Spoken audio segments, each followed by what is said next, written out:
lot of us are going through a hard time in life. Some people have been bullied. Some people are just stressed out. Some people are insecure. Some people are fat and overweight. And the world puts a lot of this shit in your mind. It's not just you. Yeah, you help it.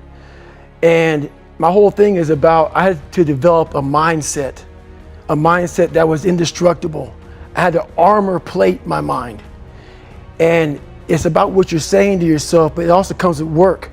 So whenever I was getting beat down, physically, mentally, spiritually, whatever I was going through, just saying, I would put, you can't hurt me. Can't hurt me just became a message, I would say to myself. And that's just kind of where it comes from. I believe that most human beings are only living at about 40% of their capability. So the mind has a governor, like a car. If you're driving a car and the car has a governor on it, the car may say 130 miles an hour, but the governor's set for 91. Once that governor sets in, you get to 91, that car starts doing this. The car wants to go. The car wants to go, but that fucking factory said, we're not going past 91. We have a factory, a nice governor in our brain, and it's a survival mechanism. It protects us from pain and suffering. The second we feel that shit, our mind says, oh no, this isn't fun. We should back off. We should sit down, find something more comfortable. And there's something about the mind. The mind has the tactical advantage over you at all times. At all times of your life, the mind has a tactical advantage over you. Why is that? It knows what you're afraid of. It knows your insecurities. It knows your deep, dark lies. And it starts to push you away from that shit. It pushes you in a direction that is comfortable. The mind controls everything. So what I realized was that when I was growing up and I was 300 pounds and I got all fat and I got all insecure, I realized that my mind kept taking me in this direction. When things got uncomfortable for me, when I was facing my insecurities, when I was facing my fears, my mind said, oh no, we have the tactical advantage. We need to get you, separate you from this feeling over here. Life's all about feelings. We want the happy feeling. We don't want that feeling of this sucks. Why am I here? And you don't have any, so you can't answer those questions, so you leave. I started realizing that if in that moment you can answer those fucked up questions and you are now in charge of your brain versus your brain ruling you, that's where all that stuff comes from. So the 40% rule is all of that. You get to 40%, your brain says, we're done. Let's roll, man. This is starting to get painful. This is uncomfortable. So you sit down. You have to figure out ways, and everybody's different. That's how the book kind of talks about, like we all have these things about, 5 steps to this and 4 steps to this. It's a lot more than that. That's all bullshit. It's a practice that you have to, it's a habit. So if you know that at 40%, I'm feeling pain. At 40%, I'm feeling pain. That's where the 40% rule kicks in. Now it starts. Okay, I'm feeling pain. My mind's saying all this shit to me. It's saying, get out of here, run, flee. The fight or flight kicks in. Okay, we're done. We're not good enough. It starts telling you all these things. You start to believe it because the mind controls all.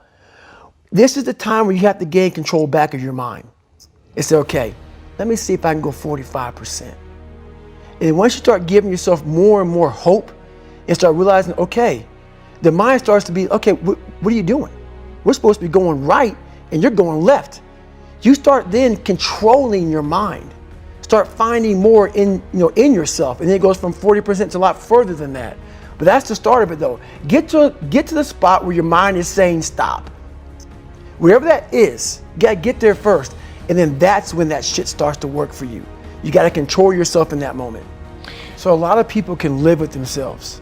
That's the first thing. A lot of people can live with themselves, look in the mirror and say, I'm okay with being afraid. I'm okay with going on this easy highway over here. The easy highway has all these fucking signs and shit, directions, how to get somewhere. And you have to first be uncomfortable with how you feel about yourself. With that voice that a lot of us like to run away from, we all have it. We all have that voice that say, hey man, you're kind of wimping out right now. You're kind of being a little punk right now.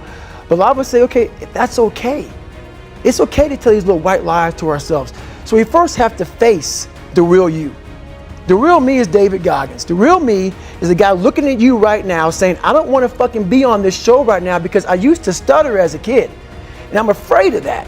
I'm afraid that here in a second, I'm going to start fucking stammering and stuttering and the whole world's going to know that have all these issues. But that's when I see right now, okay, Goggins, you got to go on this fucking show. That's Goggins. Goggins is saying, okay, David Goggins, you're a punk. Life made you this way. We can't live like this. We can't live in fear. We can't live in judgment. We can't be afraid of what the fuck people right now are looking at me saying about me. We cannot be afraid of that. That's Goggins. Goggins saying, fuck all of you who don't like me, who don't want to, and that person then comes in. But you have to be David Goggins and say, man, I'm afraid of this. I'm fucked up here. Life made me this way here. I stutter. I have these issues with reading and writing, and I'm fat and I'm insecure. You have to face that in that dark room. In that dark room is who you are. But in that dark room is where you have to create another human being that walks out of that dark room to face who you are. That's the only way you're gonna get over all those things. You have to create someone else. Not like you have two different personalities, it is you. But you have to find strength. In that visualization of almost me cracking out Goggins, like almost like that Superman cape, like I'm coming out a different person, a person that doesn't give a fuck about anything, who doesn't care about being judged, who knows I'm weak, who knows I'm afraid, who says, whatever you think about me, take it, whatever, I'm here. That's Goggins.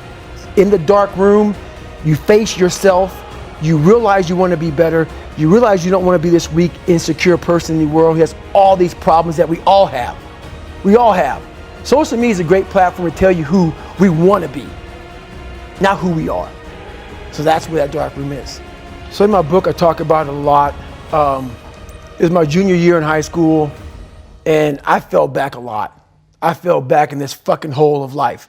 The second you think that you've overcome it and you climbed Everest, you're on that last hold, and life will say, not today, motherfucker. And it'll push you down. And my junior year in high school, I missed a whole bunch of school, was lying to my mom, had like a 1 point something GPA. I was just jacked up. I mean, I was in one of the worst spots in my life. And my mom was going through a lot of shit too. And she didn't have time to sit back and baby me. And it was me against me. My pants were down to my knees. I was not, whatever was going on, I was in a bad shape. So I went to the bathroom and I had this weird haircut because I wanted attention.